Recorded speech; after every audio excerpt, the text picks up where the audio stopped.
Jim and Will. What have they been watching lately?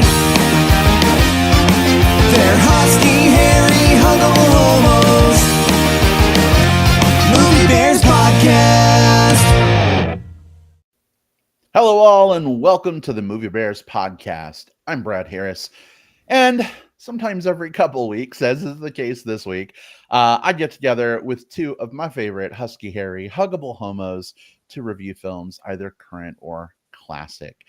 Sometimes we have guests with us on our show, but this week it is just your core three doing the thing that we love to do most, and that is talking about movies together and talking about them with you as well. So if you are watching live right now on YouTube or Twitter or Facebook, wherever you're coming from, say hey in the live chat. Feel free to add your thoughts as we're talking tonight.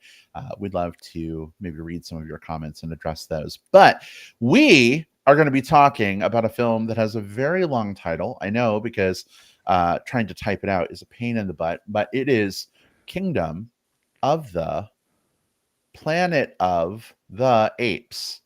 I think that's like 20 words or something. It's ridiculous. It's a lot. It really is. It really is.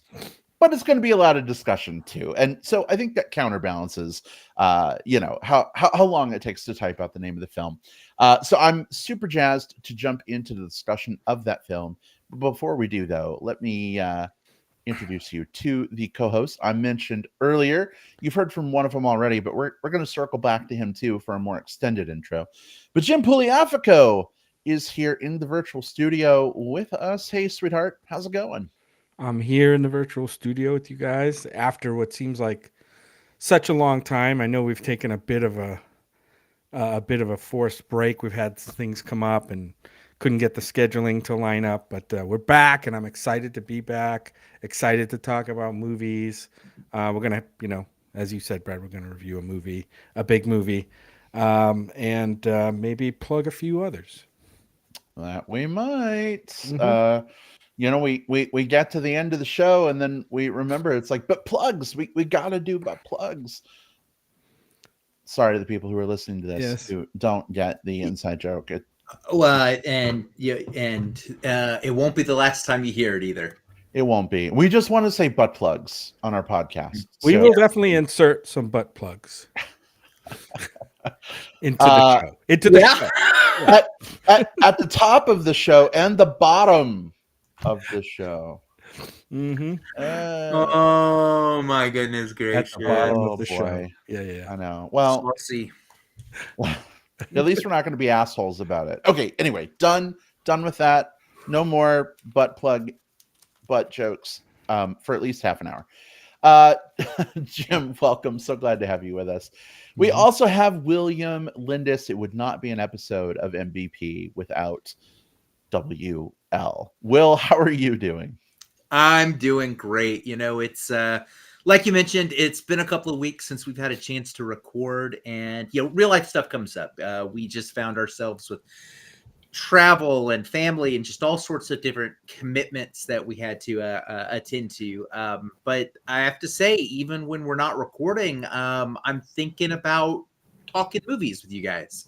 The movies don't stop just because the chatting does, but I almost feel like we could do like a 4-hour catch-up episode today and just barely scratch the surface of what we've seen since we last recorded. We're not going to do that. We're going to keep it focused, but still, man, I'm excited to dive back in and do a little more movie chat, guys.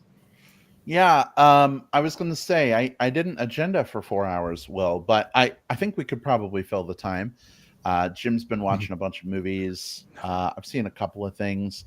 We watched a 4-hour thing that may come up later, maybe, possibly. Almost 4 hours. Yeah. Almost 4 hours. It wasn't very swift, but it was something that we saw. It took a while. I know. I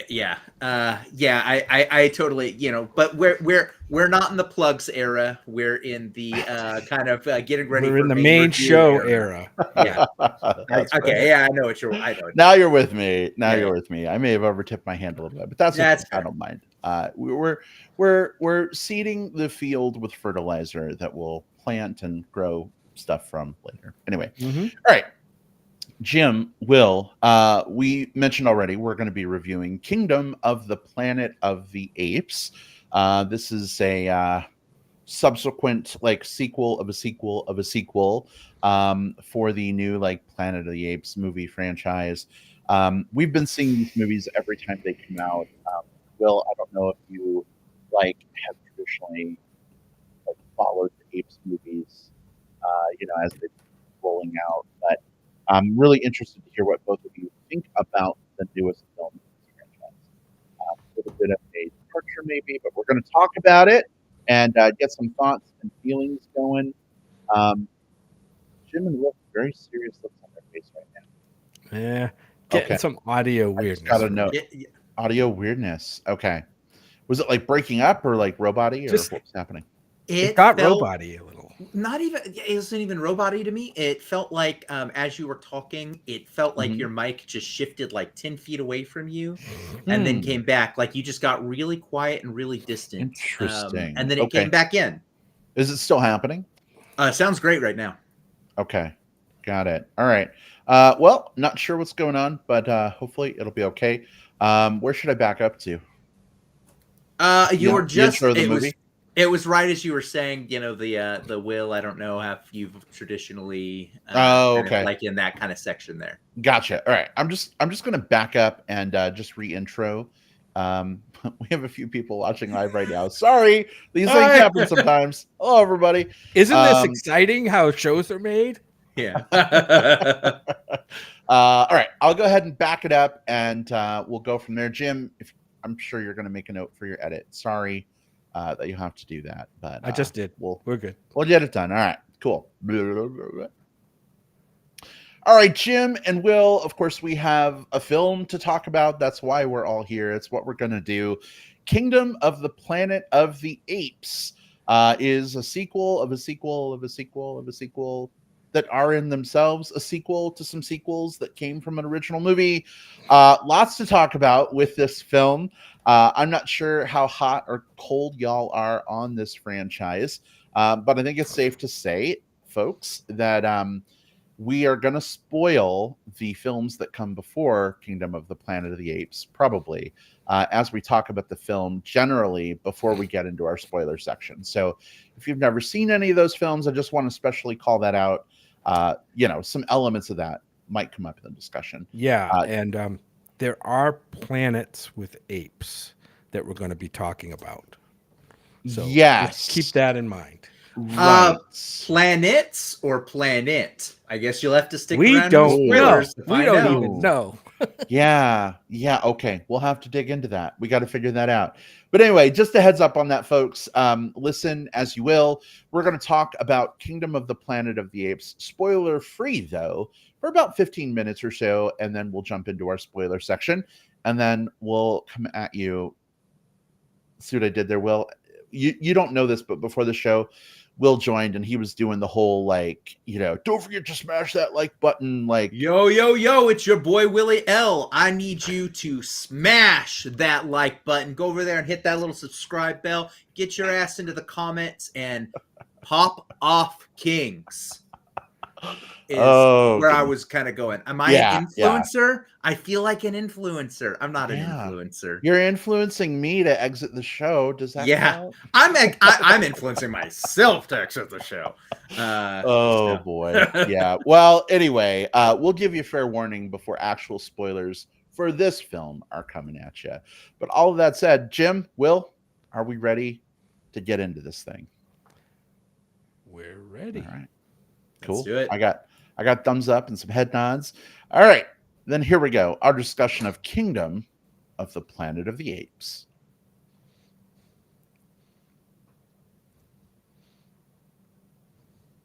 All right. So, Jim, thank you so much for volunteering to kick this movie conversation off this week.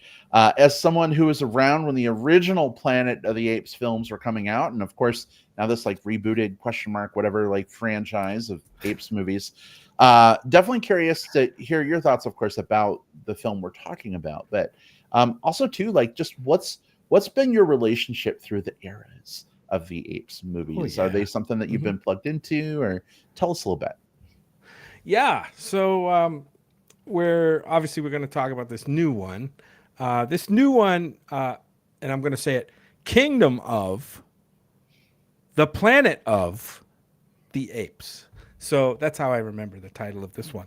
Anyway, but all of these movies pretty much say Planet of the Apes in the title. There are actually, this is the ninth feature movie in the Planet of the Apes universe since 1968, when the first Planet of the Apes film came out with Charlton Heston as a lost astronaut lands on a Planet of the Apes. There's a spoiler for you. And through the 9 movies, we got to, it kind of took a break between 1973, which was the last of the early, let's call them the early franchise. And then in 2011, which, wow, can't believe it was like 13 years ago, they rebooted the series with Rise of the Planet of the Apes, and we got Dawn of the Planet of the Apes, War for the Planet of the Apes, and now this is kind of considered the beginning of the second trilogy of new films, Kingdom of the Planet of the Apes. And we'll see, we're going to have to talk about maybe what comes next, but let's get into this one.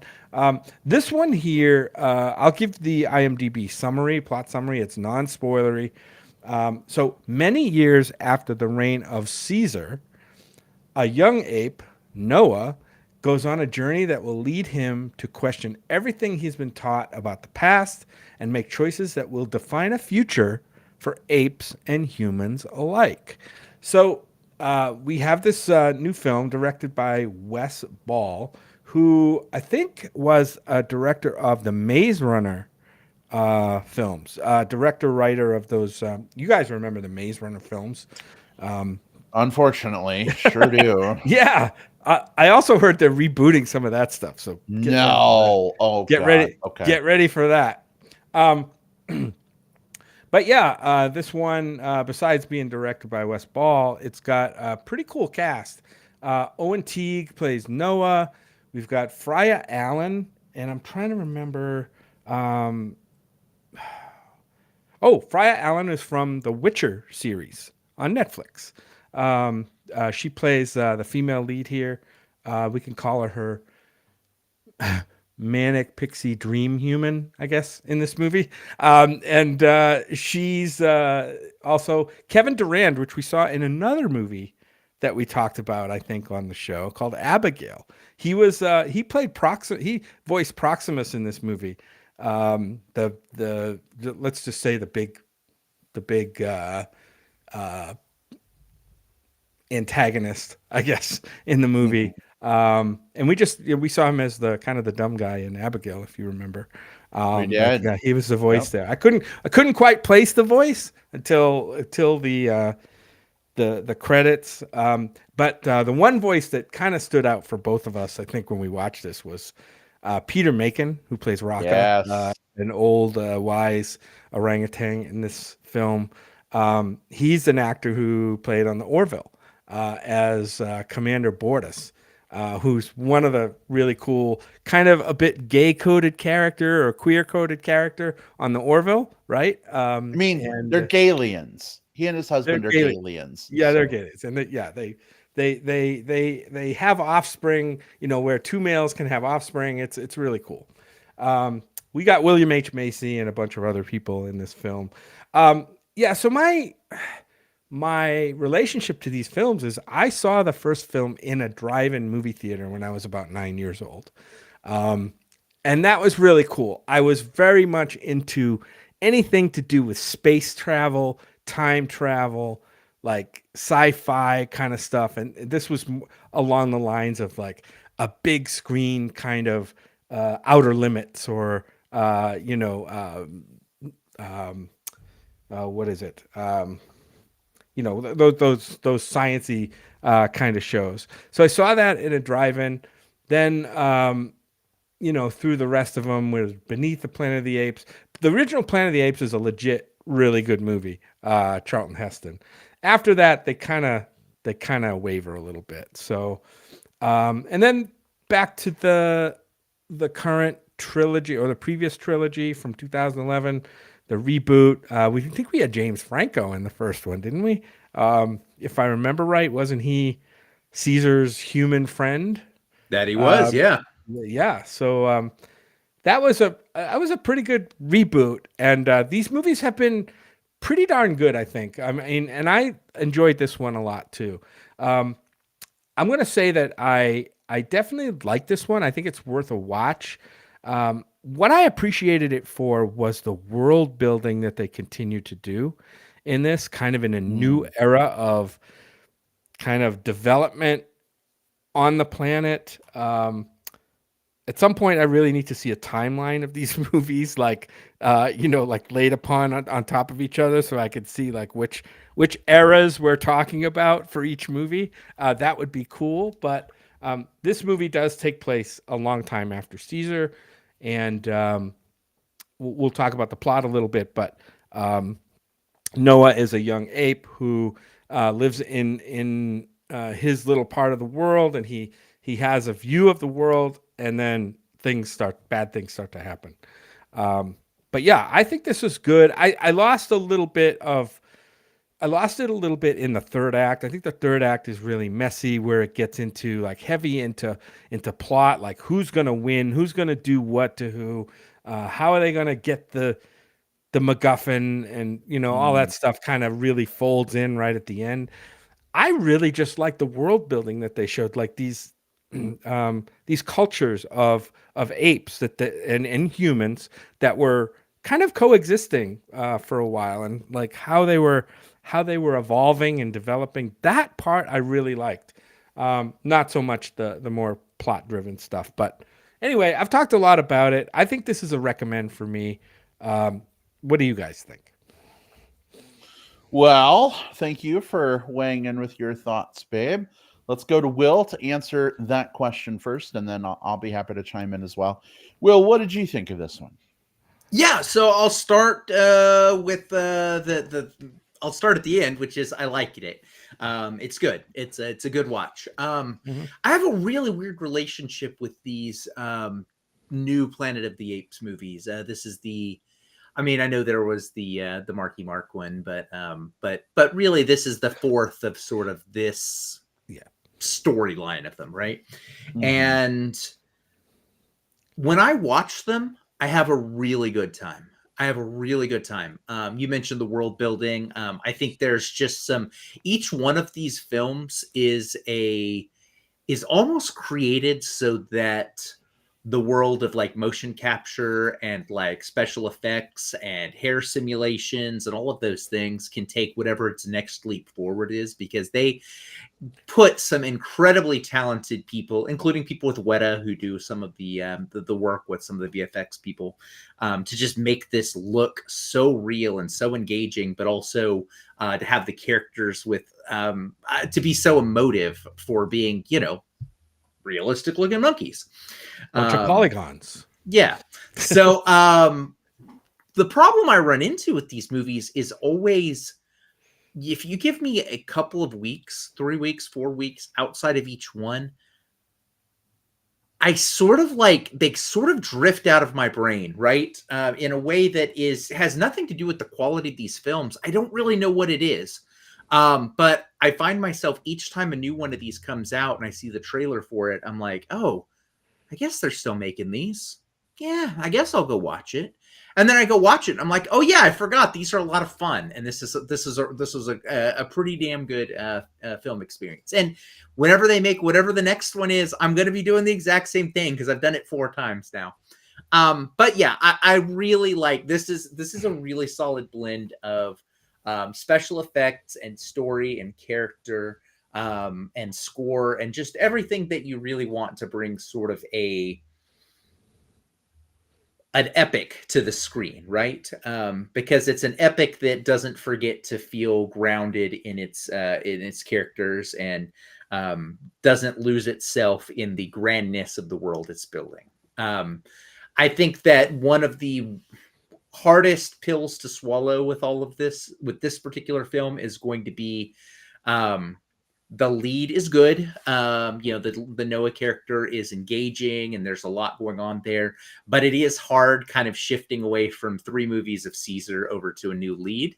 And I do think that the new lead is maybe not as charismatic as Caesar is. And we also had what was his name, Koba, as the villain in kind of the previous some of the previous ones, and here we have Proximus, and Proximus is a good villain, but maybe not as interesting as Kobo is. So this is very good. This is very good. It's worth seeing. I definitely recommend it on the big screen. This is the type of film that will definitely be, end of year. It's going to be nominated for a special effects Oscar, and it would probably be, depending on the rest of the field and whatever it's up against, at least worth consideration there.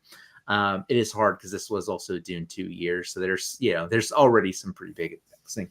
But this isn't the type of film that you have to go see, or you're gonna miss like the cultural zeitgeist, or you're gonna like miss the moment. But it's fun, and I recommend seeing fun movies in the theater. So yeah, go check it out.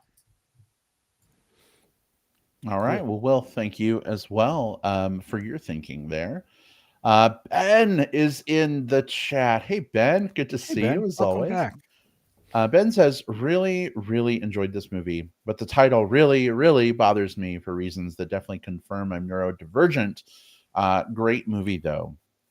Interesting call out, Ben. As I alluded at the outset of the show, have my own issues with the title of this movie and how long it is and what it means. And, it's not the best title, but title aside, for me, I actually enjoyed this one.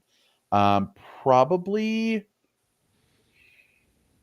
more than the last 2 of these films that came out. So I really liked Rise of the Planet of the Apes. I thought that set up like, Caesar's evolution and like the virus and everything that causes the apes to get smart and, people to kind of devolve.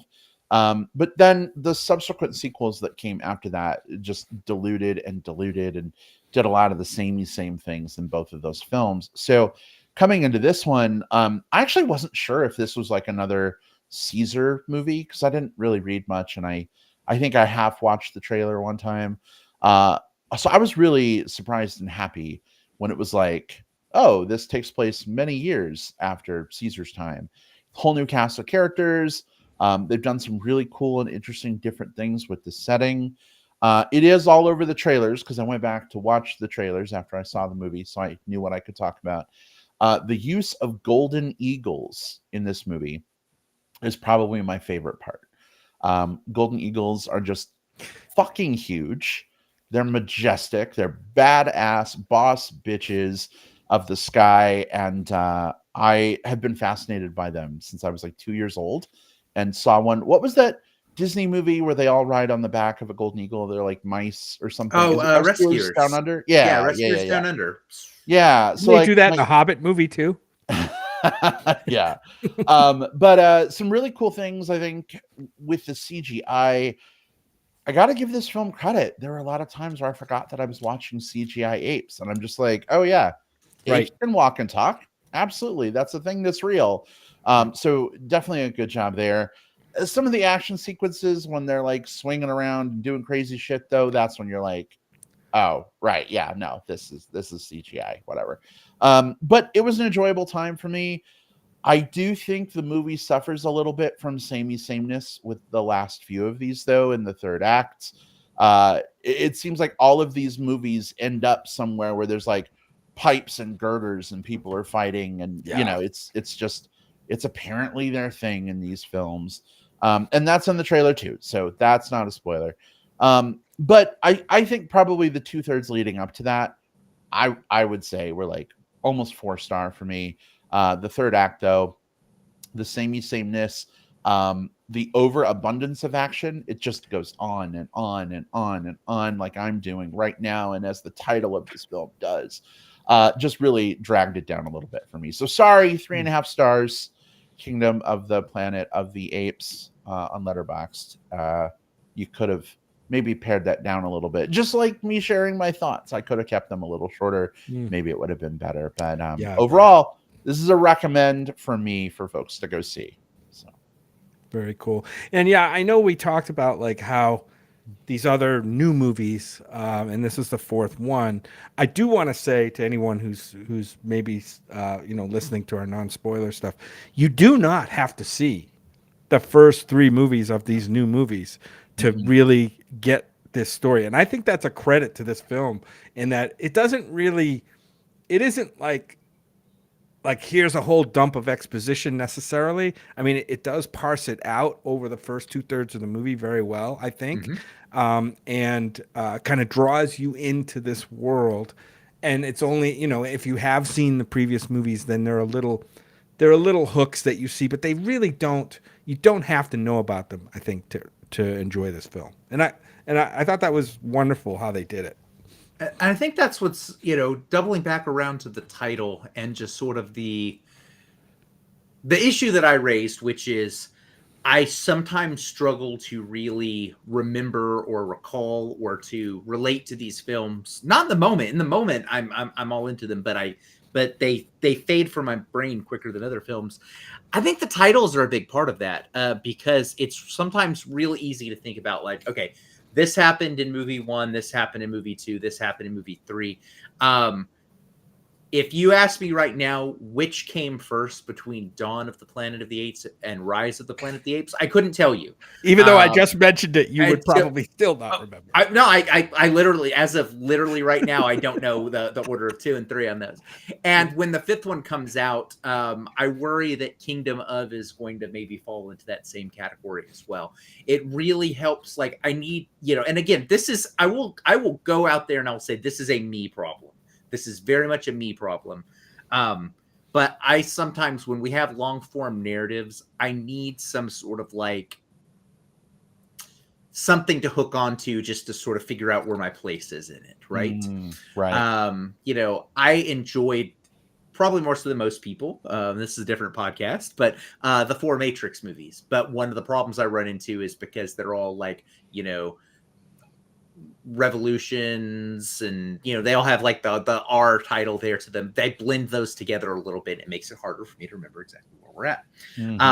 But flip side of that, to Jim's point, by not calling this, if they had called this Planet of the Apes 4, I think that would have really painted the picture to new audiences that I can't come into this because I have to have watched the first 3, whereas giving it a standalone title hopefully encourages people that, you can just like pick up and run.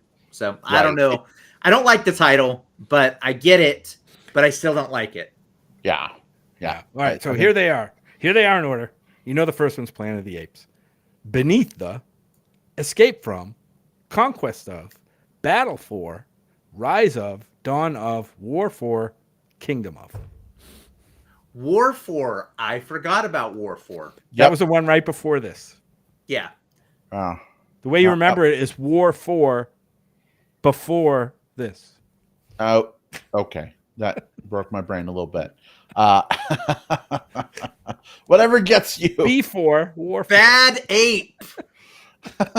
Oh God! Wait, that was the last all right. one. It was. All right. Well, I think we've done a good job of setting the stage here. We've given our initial thoughts. If you haven't seen this movie yet and you're interested, like Jim and Will said, the movie does a really good job of just bringing you in. It gives you just enough that you need to know that like apes rule the planet, men are scattered and not very intelligent anymore, and things are going to happen. That's all you need to know.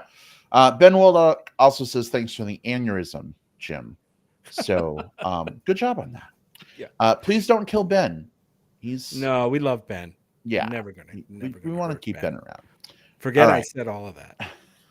Jim, Will, are we ready for spoilers? Yeah. Let's figure this out. Swing over to the spoiler branch. Or shit, I got nothing. Okay. Let's crack the eagle egg of spoilers. Ooh, let's fly. No, that's Star Trek Discovery, and I hate Discovery right now. Anyway, yes. Let's fly. Much better. No, the Engage was better, not the Let's. That's why I canceled myself from saying let's fly, Jim. But thanks for doubling down. All right, here we go. If you have not yet seen Kingdom of the Planet of the Apes and you don't want to be spoiled, this is your chance to do yourself a favor and step away. For about the next 22 minutes and 19 seconds, we're going to be doing some plugs after that. So if you're listening live, just step away for a bit. If you're listening through the magic of digital tape delay on Apple Podcasts, Spotify, etc., use the time index in the show notes. Go ahead and just fucking skip ahead to plugs. You don't want to miss those. And then after you see the movie, come on back, fire this episode back up, and listen to the spoiler section. And don't forget to let us know what you thought of the film. If you're listening live right now, you're in the live chat with us. We've got like 6 people hanging out right now. Hey, everybody. Be sure to say hi in the chat. Don't leave Ben all alone by himself in the chat, everybody. That's not very cool. Be friendly. But we also want to hear your thoughts on the film. So feel free to share those as we go. I've rambled enough. I can't think of anything else to ramble about to give people time to step away if they need to. So spoilers are officially happening. Where do you guys want to start? Don't you wish that Noah's favorite eagle was named Chekhov? Don't you wish, like, don't you wish the movie had done that, babe? I know you called it from the very beginning. Yeah. You Totally. called it from the very Amazing. beginning. Yeah. You called it from the very beginning. I'm like, the movie should have been self-aware enough to name his eagle Chekhov. Yeah. Anyway. I mean, since you mentioned that, why don't we start with the Eagles?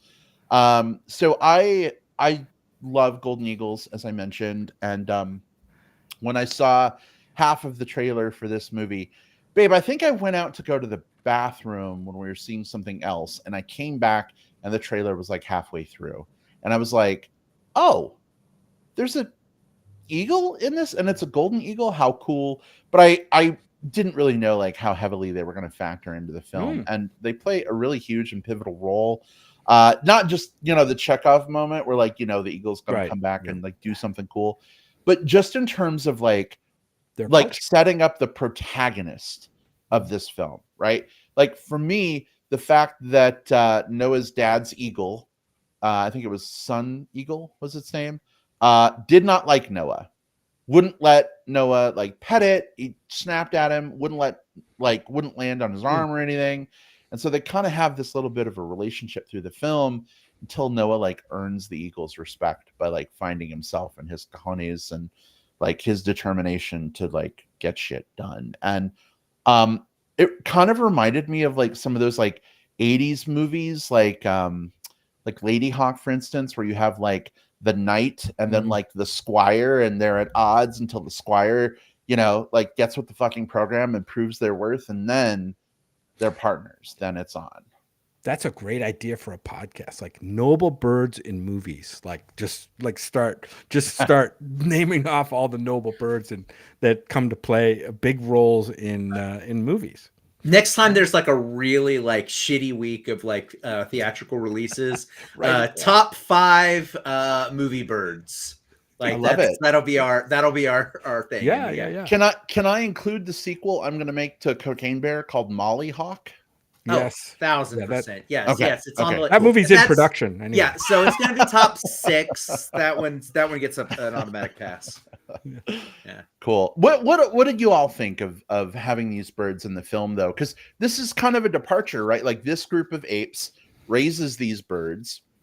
It's part of their like culture to go get bird eggs and then raise them from being little eaglets, which is a departure from like the Caesar Apes movies, where it was like very much just like apes, human. That's it. I was a little had mixed feelings about like, here are the apes, which, they're obviously primates. They're intelligent.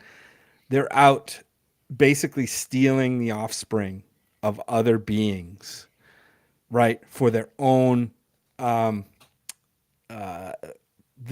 own purpose, right? Their own submissive like they're making them like submissive to the ape culture.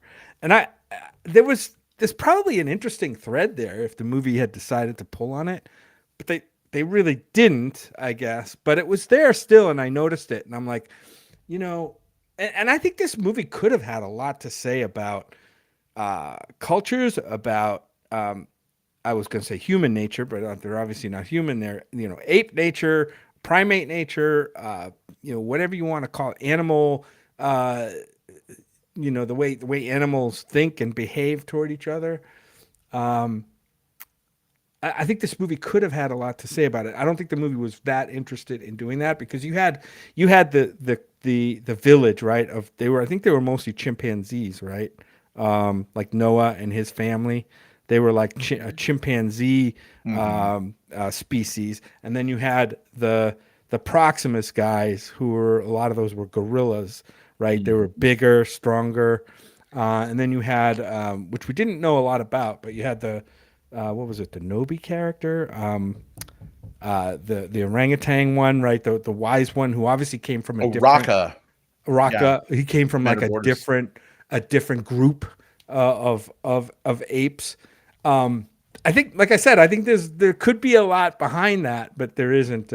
It's not that well explored, and I don't blame the movie for that. The movie wasn't about that, although I think it could have been at some point.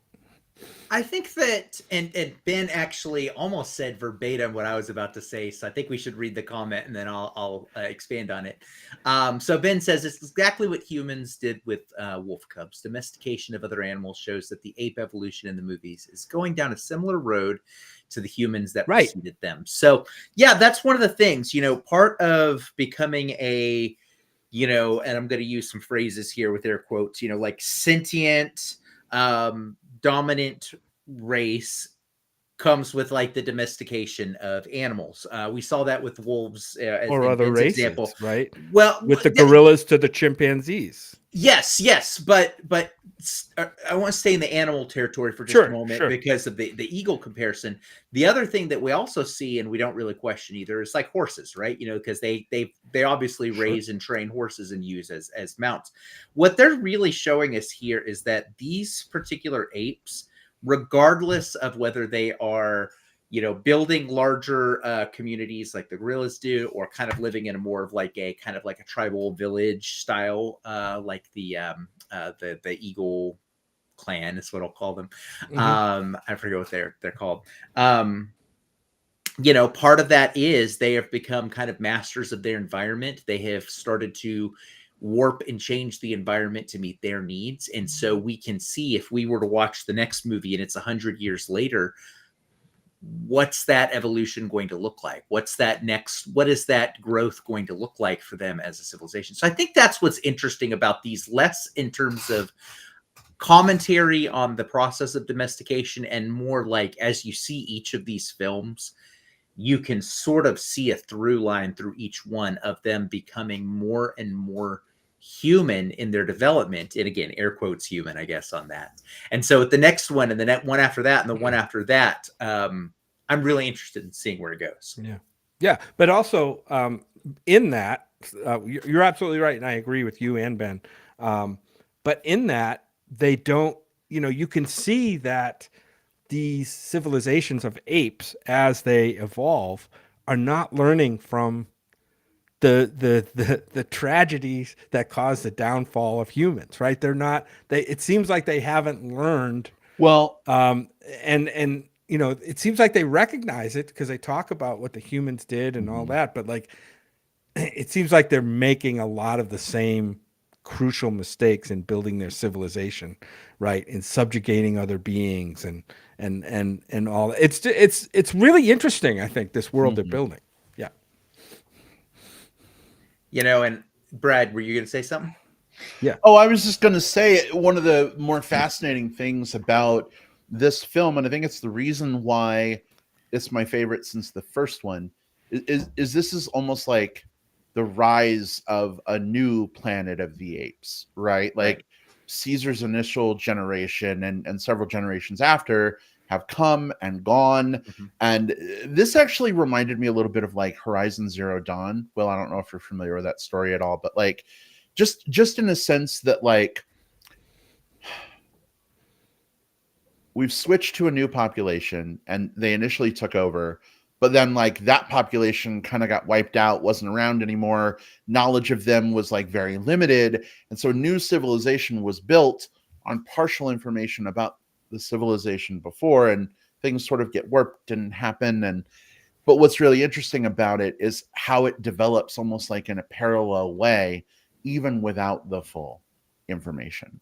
It sort of becomes a question, right, about like just the nature of survival and maybe how that influences actions, right? Whether it's subjugating eagles or subjugating horses because you can ride them and get out of danger quickly, or do you not subjugate them? Like, do you live with animals as best friends? And like this group, did they subjugate the eagles or did they just befriend the eagles? Like, yes, they took the eggs, not cool, bro. But like from there, were they like hitting the eagles with taser spears if they didn't act correctly to train them? Or were they just like pet pals, right? Like growing up and Well, they were obviously trained to do stuff. How they, the methods that they're right. trained may But- not have been super questionable, but or violent or anything. But still, you're inflicting your will for what you want those animals to do for you. Well, That's what it is. I think that's why domestication is a better Yeah. word than even subjugation, because I'll add another one on this list.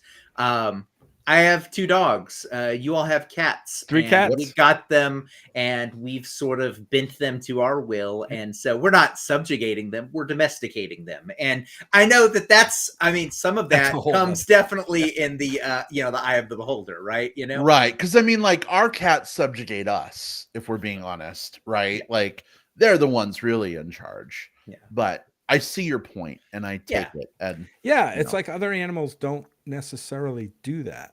You know what I mean? So there's something within human nature and call it ape nature or primate nature of higher, quote unquote, higher intelligence that kind of drives us to domesticate, I'll use that word, other animal beings for our purposes. Right. And there's other parallels to something you had mentioned a moment ago, Jim, that I think, they're not accidental. It's very, we're looking at a society in these movies that's sort of built on the corpse of another society, in this case ours, right? Yeah. And we're seeing sort of how those parallels happen or how they do different. But if you think back to our own history, we look back at, and I say, this is the global we, like the collective we, not, individual people. We look back at previous cultures from our own, usually with like oh, tut, tut, tut, I can't believe that they did this. When some of these cultures, spanned continents and were the kind of the dominant culture of their area. And now we think we are much stronger. And the reason I say that is, we see that there is a naming scheme that happens, not with every character, but with a few key characters in this franchise with kind of like Roman or Roman themed names that sort of look at another sort of like decadent society that we sometimes look at both in how vast it was and also, how much better we are now. And I think there's a neat little parallel that you can kind of draw there. Yeah, absolutely. Yeah. Did anybody else get like a weird kind of letdown in the reveal at the end? Like there's this whole mystery of like what's behind the giant doors, and this is like what's the word I'm looking for? Like Al Capone's vault all over again, right? Like they're gonna open this vault, they're gonna get all this stuff. What's behind there? It had me thinking like, what could be behind there that would be like a whoa moment, like, oh my god, the apes didn't know about this and now here it is. We didn't get that. We got a fucking hard drive. You know what I mean? Like, well, no, because I mean, yes, we got a hard drive, and maybe that was a bit of a downslope. But I figured that it was going to be a bunker full of like human technology, right? Like a place where humans went to live or like stored a bunch of stuff, And when they open it up, we've got fucking tanks and missiles and probably nukes and all kinds of things down there, guns. And I thought what was interesting is, at least for me, all that technology didn't end up like getting out into the world, right? Like I was thinking they're going to get into this thing, right? Ben, exactly. Ben says Pandora's box. Pandora's box was going to be open. Apes are going to have like weapons. They're going to discover computer technology. Like, what are we going to do with that in the next movie? I don't know. But then it veered away from that. They flooded the whole thing. Like they ruined it all, right? We're in spoilers. The only thing that they got out of there was that hard drive that allowed them to like link up with a satellite again, right? And have long distance communication with maybe some other human groups. So I didn't so much feel like it was like a cop out. But I do like the fact that like some technology got out and will obviously like be in use or play a part in the next film versus So like the technology that got everything else. got out to aid the humans only. There was no. Right. I feel though the movie didn't show this, but in my mind I'm thinking, again, Pandora's box. Some things came out of that box that you can't put back. There, I mean, yes, it was flooded. I get that, but you know that flood can be revert. You know, they can build another wall. You know, run the water out of there, whatever, drain the water out of there. They can. There's some stuff in there that you know if. It wouldn't surprise me to see that the apes in the next movie have firepower. It would not surprise me at all. I mean, they already had those lightning sticks, whatever the hell they were, right? So Right, but they had a human engineer who created those. right, yeah, And he But I was mean- like he was a holdover of the previous humans who were like immune to the virus that made man dumb. And so like he had like the historical knowledge of the tech and how to work it and how to build things. The apes don't have that.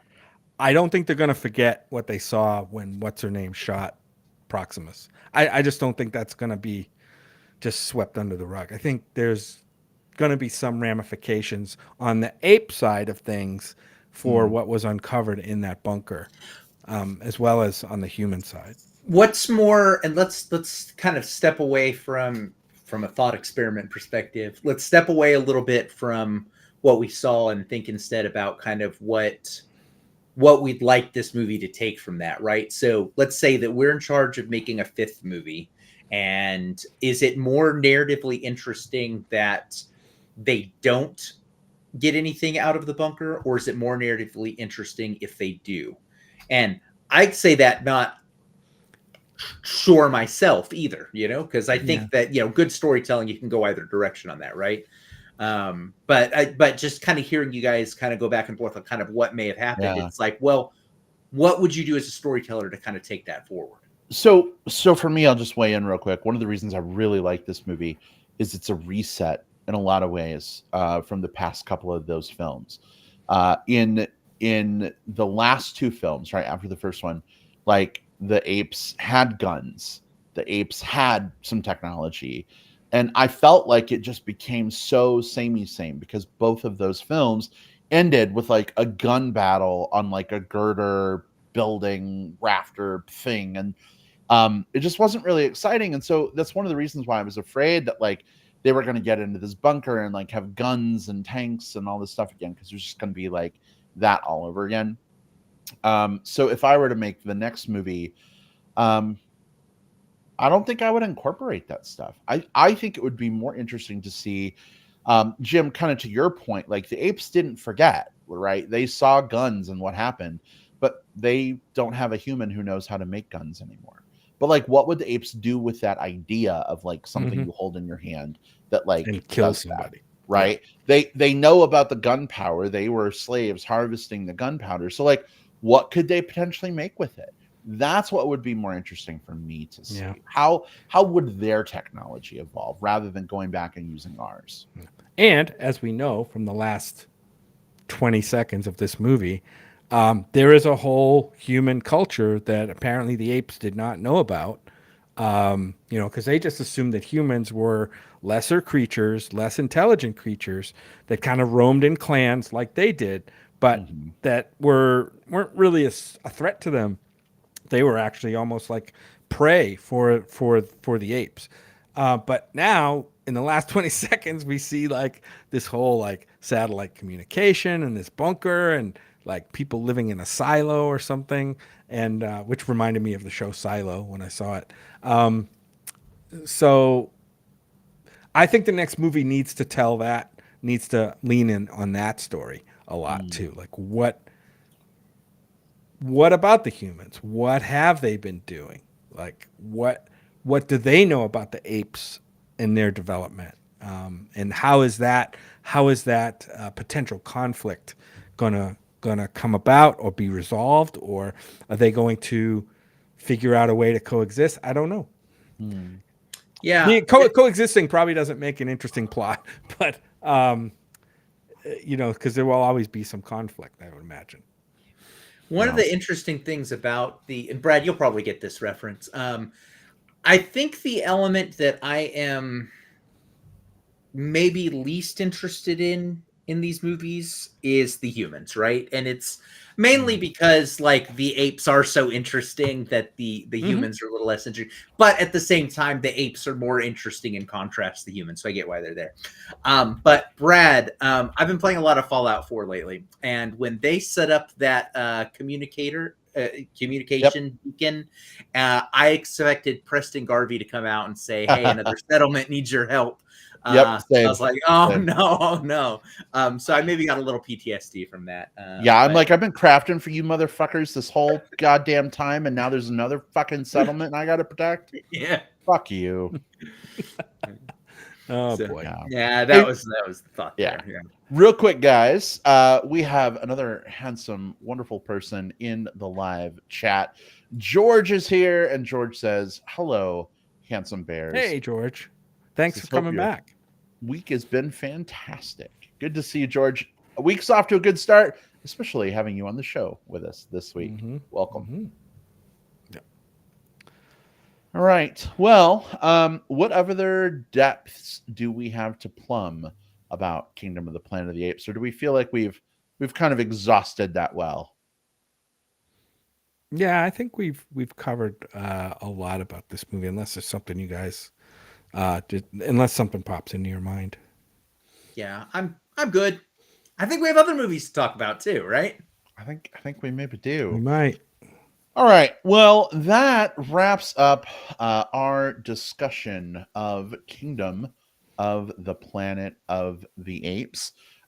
We would go ahead and end the show, but plugs are totally a thing. What plugs? Butt plugs are a thing that need to happen as often as we can make them happen. So we're going to get into some butt plugs. These are things that we love. They're not actually butt plugs like we talked about earlier. If you skipped, you may not have heard, but we just want to say butt plugs. Yeah. But the plug section of our show is where we put things that we love on your radar and hope that maybe you'll love them too.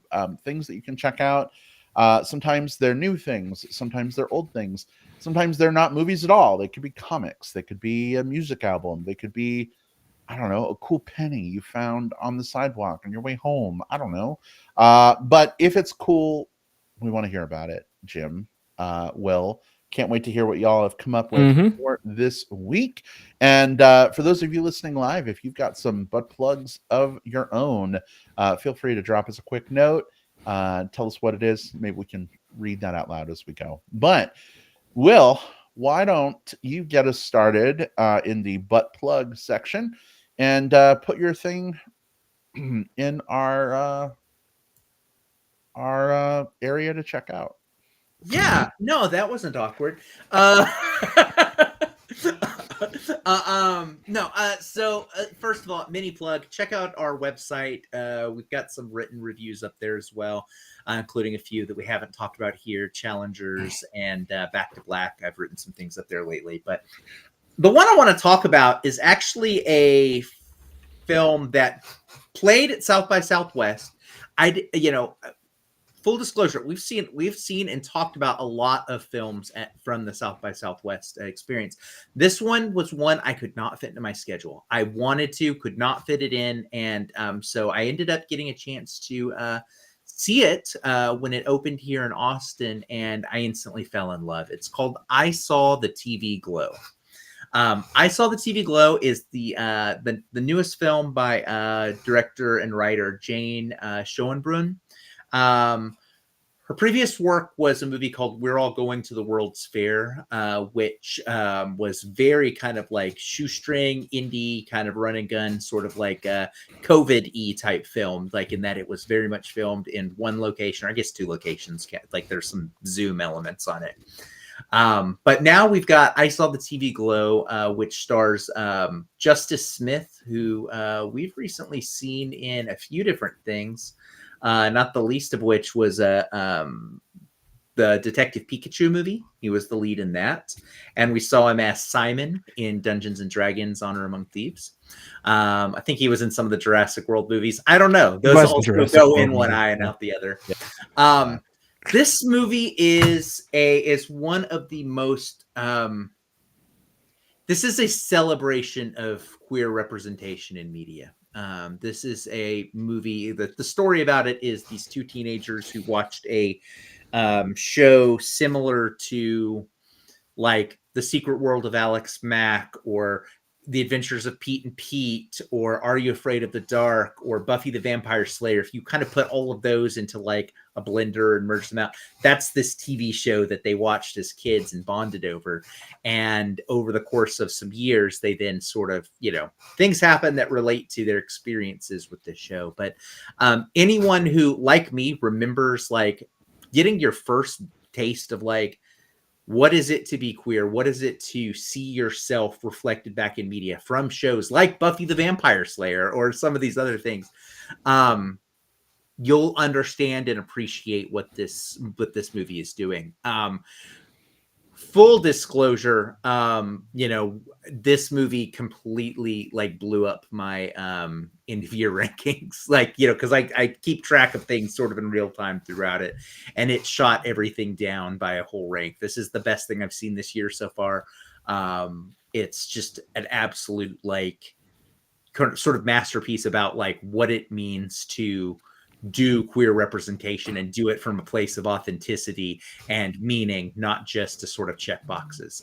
I Saw the TV Glow is so good. Yeah. Well, I know it wasn't on my list at South by either. I didn't get to see it there. And I think the reason I didn't fight harder to get it into my watch list was I think we talked to some friends there and they saw it and like their impression of it just didn't come across to me. And we can talk about that later. But one of the things I want to know, Will, how generational is this movie? Given like your generation versus my generation, like millennials or versus like a boomer like myself, is there going to be a generational gap for me for this movie, or do you think I'll vibe with it exactly like you do? I think there is definitely something to be said for some of the exact references that are being put out here. And this isn't like a wink, wink, nudge, nudge Easter eggy type thing. There's like there are a couple of those, to be fair, that like just sort of chip out. Yeah. But those don't inform the plot. But okay. I think it's much more of like it scratches a very specific itch that if you didn't have that specific itch, I think you'll understand it and you'll appreciate it. I will say that I think that someone who grew up with these specific pieces of media as their touchstones might be able to get maybe a different experience. Yeah. Okay. I don't think it's inaccessible for someone who's outside of our age group, but I do think that's sort of that. Anyone that's sort of like a current like a millennial, right? Which is sort of like that. We're now in our early 40s and stretching through kind of like our early 30s, kind of like that range there. We grew up with very specific pieces of media. We grew up with, again, like some of those UPN and WB shows. We grew up with, Nick at Night and the Big Orange Couch and all of those different things. And some of those the way that you felt watching those shows and grabbing a Fruitopia from the vending machine in the cafeteria and then going out behind and talking about like, what do you think is going to happen? Sharing VHS tapes with your friends with the new episodes instead of like watching it on demand. Those are very specific moments that I connected with because I lived those. So sure. I'd be actually very interested in hearing your take if you get a chance to see it. Okay. Jim, because I may get to see it. I may. Yeah. Yeah. All right. Cool. Awesome. Well, Will, thanks so much for putting that on folks' radar. Jim, how about you? What is your plug for this week? I have another film that I did see at South by Southwest that has just been released on video on demand recently, that we should talk about. I think we may have brought this up in one of our South by Southwest coverage shows.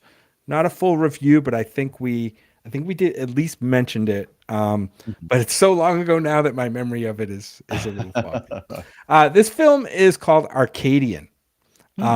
This is a movie starring Nicolas Cage, Jaden Martell, who was in the It movie, their most recent It movies, and Max Jenkins, who was in the Lost in Space series, Babe, which we love. This Okay. Will Robinson. Yeah. It's a monster horror suspense thriller kind of film of the Nick Cage plays a father with twin teenage sons, the two I just mentioned actors. They fight to survive in a remote farmhouse at the end of the world. That's basically the IMDb description. I won't give away more. I really dug this one. It was very simple. It knew what it was. It didn't try to be goofy. It was straight ahead. It's like 90 minutes or less, and it has some cool monster stuff in it that I haven't seen in a movie in a while. So it's called Arcadian. It's out now on video on demand. I think it's on like Apple TV and Amazon Prime for like $7. You can rent it. It's not one of those buy it for $25 ones. It's available for rent. So I would strongly recommend that, like, if monster, horror, thriller, suspense, scary stuff, watching the jump in the dark kind of movies are for you. This one is kind of cool. It's called Arcadian. And I just want to mention a couple of trailers, and I'm not going to get into it. Butterfly in the Sky, the Reading Rainbow documentary, I'm already sold. Is out like this week. Oh, shit. We got to watch that. Like on Netflix or something like that. Let the Canary Sing, Cyndi Lauper documentary, which is a queer story, is coming out early June. So there's a couple of trailers to look out for. I wonder if it will help us to really see her true colors. I think it will. Yeah. All the canary's colors. Sincerely interested in seeing that because the Cyndi Lauper and True Colors, specifically that song, have a very special place in my heart because it is the first song I remember ever hearing. Oh, wow. Yeah. My mom had the record, and I have a memory of being really young and that record, specifically listening to that song. So I'm sold. And if you were into books in this generation and grew up watching Reading Rainbow with LeVar Burton as the amazing host, he features prominently, it looks like, in this movie. I think that's going to be a fun ride for folks who really dug that show. Butterfly in the Sky. I can fly twice as high. Right. Take a look. It's in a book. A Reading Rainbow. Yes. And, man, he really does try to put that butterfly in its place, though, doesn't he? He does. Just like butterfly. Fuck you, butterfly. He's like, I can fly higher than you. Yeah. Yeah. Oh, Jordy LaForge. What are we going to do with you? All right, babe. What do you got? Oh, I mentioned at the top of the show that we had watched a almost 4-hour long thing. It took us, I think, 3 sittings to get through all of it. But we did reach the end of it, and I think I do want to include this as a plug. And let me set the stage this little bit. For the last, I don't know, 15 years, 10 years, whatever, I've just been hearing Taylor Swift. And Jim, I think we saw a movie at South by called Little Monsters, where there was a ukulele version of Shake It Off. And I fell in love. Wow, that's a throwback. I fell in love because of the version of that song, like in the movie. And it's so a great song. I sought out the real song and I'm like, oh, I don't like it as much, but like I still like this. It's pretty good.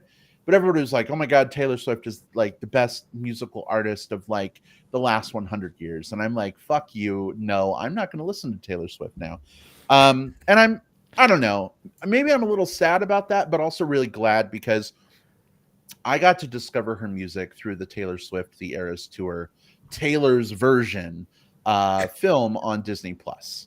That is a real thing, by the way. Yeah, I know. No. The Eras Tour that was in movies is not Taylor's version with the extended acoustic set after the credits. But prior to watching that, I wanted to kind of know, like, what songs should I be on the lookout for? Like, what are people's favorite Taylor Swift songs? And so I put a thing on my Facebook wall. I'm old. Yes, I still use Facebook. And a lot of people weighed in, despite me asking to please just tell me the songs you love. They told me how much they hate Taylor Swift, which, whatever. Find someone else's post. Block. But a lot of other people gave me a list of 67 different Taylor Swift songs. And so anyway, I took a cursory listen through some of them. There were a few that kind of spoke to me, but I was like, you know what? Maybe Taylor Swift just isn't for me. But I'm going to watch this Eras Tour thing. Jim, you and I had been talking about catching up with it, and I think it was like Saturday morning. We had nothing else we were really watching. Because we want to be part of the cultural conversation, Brad. That's why we wanted to watch it. Sure, absolutely. But it was just like, the thing is 3 hours and 45 minutes long for the Taylor's version cut. And so it was like, well, when are we going to watch something that long? Jim, you watch smoking movies from France. I've watched a 6-hour movie before. Long, so right. So I knew you'd be okay, but I have what I call like TV show attention span.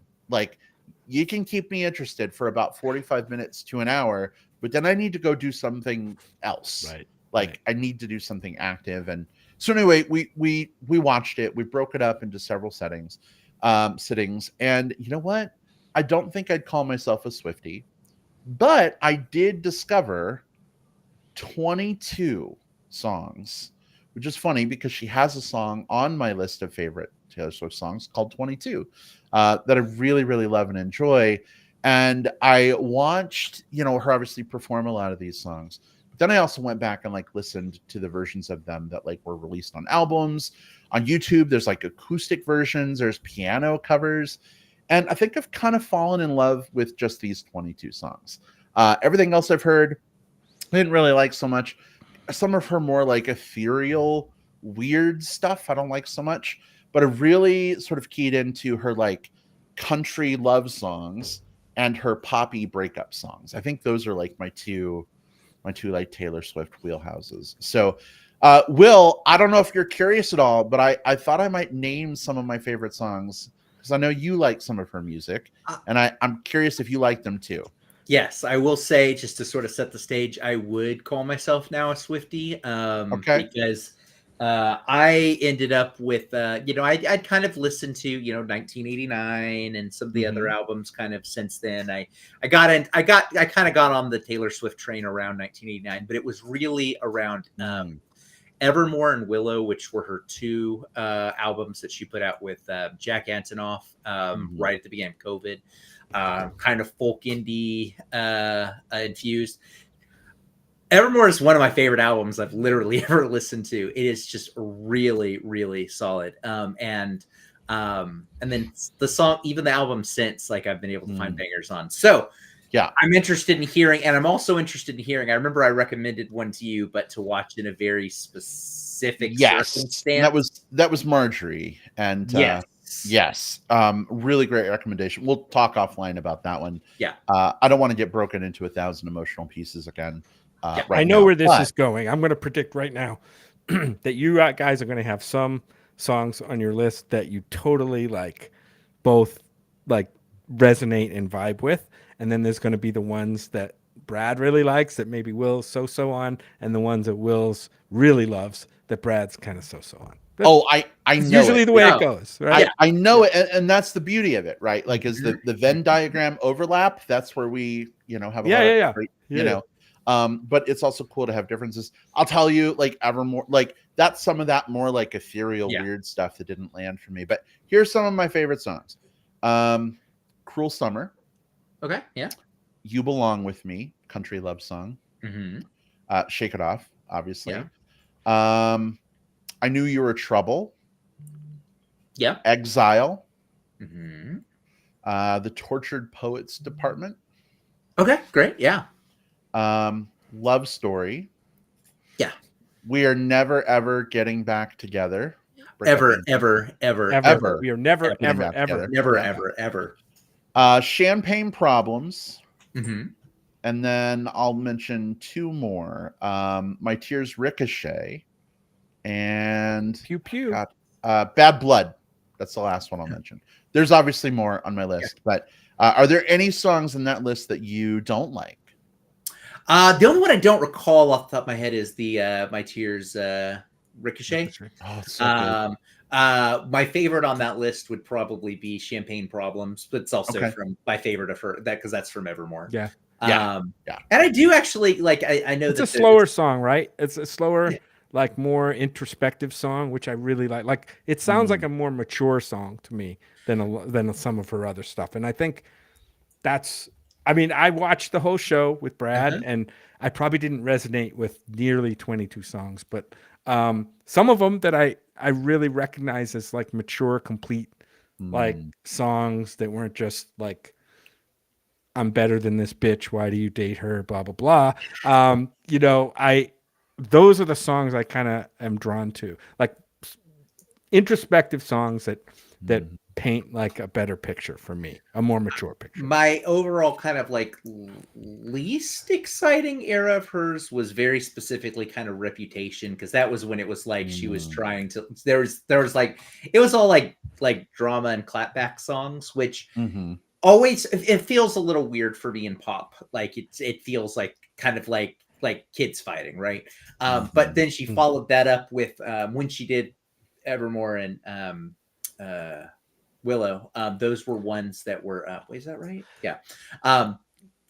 Her songs were less necessarily about herself, and she did more songs that were third person, and I think that's why, Jim, to your point of like kind of stepping out of that a little bit. But there's not a bad, and that was what I love so much about the Eras tour. I haven't watched the Disney Plus version. I did watch it in theaters. Fantastic production, like Fantastic production, an amazing production, amazing show, and I think it's probably an amazing show if you were in the audience. But the way it's produced for the product, you know, the product that we get on the movie is fantastic as well. And it makes you really appreciate like seeing her perform live. I mean, not like live, but on TV live. Right. You know what I mean? Yeah. You understand why she is like such a big deal, because she is an incredible performer who's able to really not just sing songs, but also sort of like connect to her audience through songs. So I feel like I was, you know, I became even more on board having watched that, and it sounds like you did too. So I think that's pretty exciting for, again, the power of movies, right? Right. Yeah, absolutely. And like I said, I don't know that I would call myself a Swiftie, since only 22 of the songs, at least that I've heard, have resonated. But I do very much appreciate her music. And yeah, I like Ben says in the chat, he says, not a Swiftie myself, but love that she brings so much joy. I think the most interesting part to me was watching the Eras. Like they kept cutting to the crowd, right? And not necessarily at like the big crescendo parts of a song to just see their reactions. Like in soft, like weird parts of the song, they'd go to the crowd. And like people were just like bawling, and they were so enthralled, and they were so engaged. And I know, Jim, I see the face you're making, and you know, maybe it's a little silly, but like for people to feel that strongly about someone's music and resonate so much, I just think is fucking amazing. So I think it's great that we got the Eras tour on Disney. There was surprisingly, actually, the few moments we got of that were definitely, you know, impactful, but there were less moments of those than I actually thought there would be. You know, given how rapturous her following is. You know what I mean? I thought there would be more of that, but less. Yeah. I don't know. Well, the Eras tour, Taylor's version, is available on Disney Plus right now. I do very much love that this version has several more songs from the acoustic set that she did than the version that was in movie theaters. So, Will, if you've only seen the one that was in theaters, you might want to just skip to the end. I think it's like the last 12 minutes of it. But there's like 5 more songs. They had 2 originally, but then the other 5 are there too. So Rad. yeah, and they're incredibly powerful, amazing performances that you might enjoy. So, but there you go. Man, we are at an hour and 15 minutes in. Jim, I think we just like hit the price exactly on the Price is Right pricing game, because we normally come in about an hour and 15 after you're done editing. We're there. Right. And minimal editing will be needed. So Yeah, by the maybe a time little. I've rambled enough to like close us down and get our socials out there, I think we'll be right on the money for you. So hopefully that works out. But listen, next week we are going to be talking all about Furiosa, a Mad Max saga. So do your homework over the weekend. Let me pull my librarian glasses down and wiggle my finger. Make sure to see it, and then come on back next week at our normal time slot. Hopefully, thank you for being flexible with us, as scheduling and trips and stuff have kind of thrown us off the schedule a tad bit. But we'll be back in the normal groove next week. In the meantime, if you want to chat with us, let's let folks know how they can do so. Jim, where can people find you? You can find me on the aforementioned Letterboxd and under my handle at JJP Out West. Look for all the movies that I rate under there on my diary. See what I've watched. Hasn't been as much as I was hoping in the last 3 weeks, but there's been a few.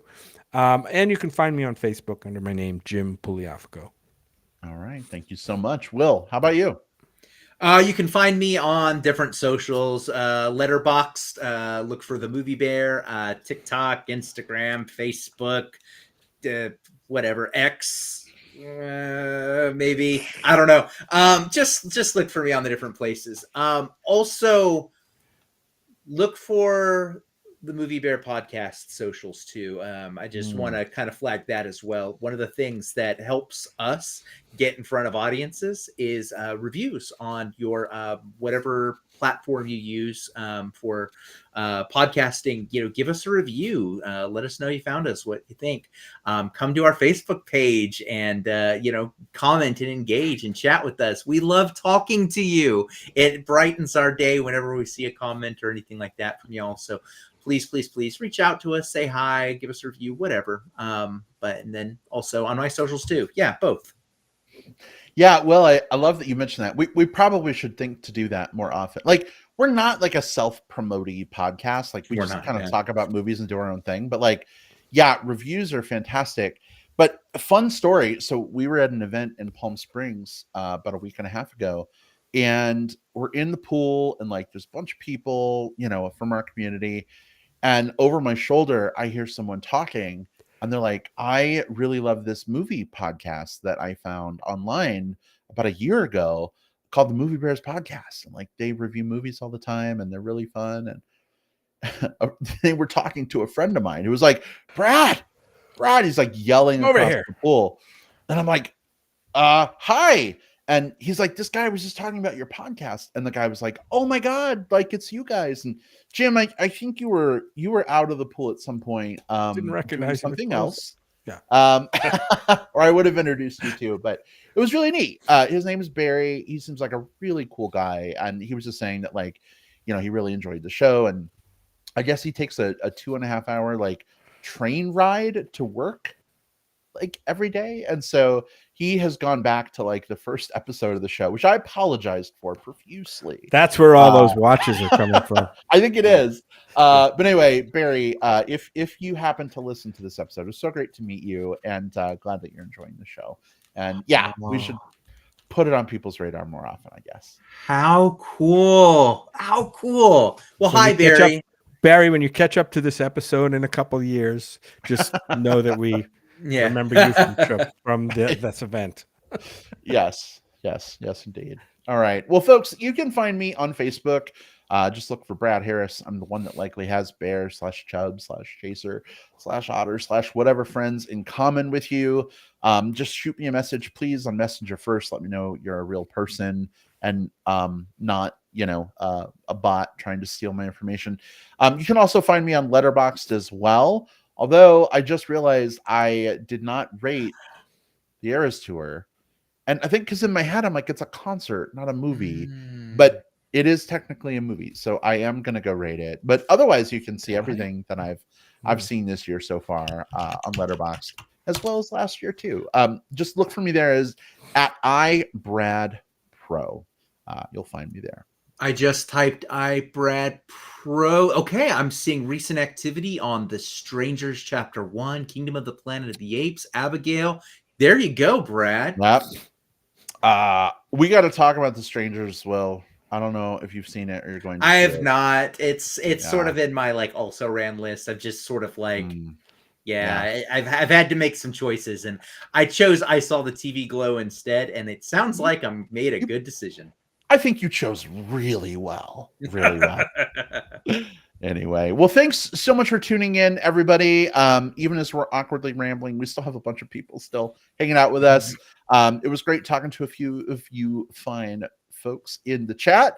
We will see you all next time. Take care. Bye, everybody. Bye. Bye-bye.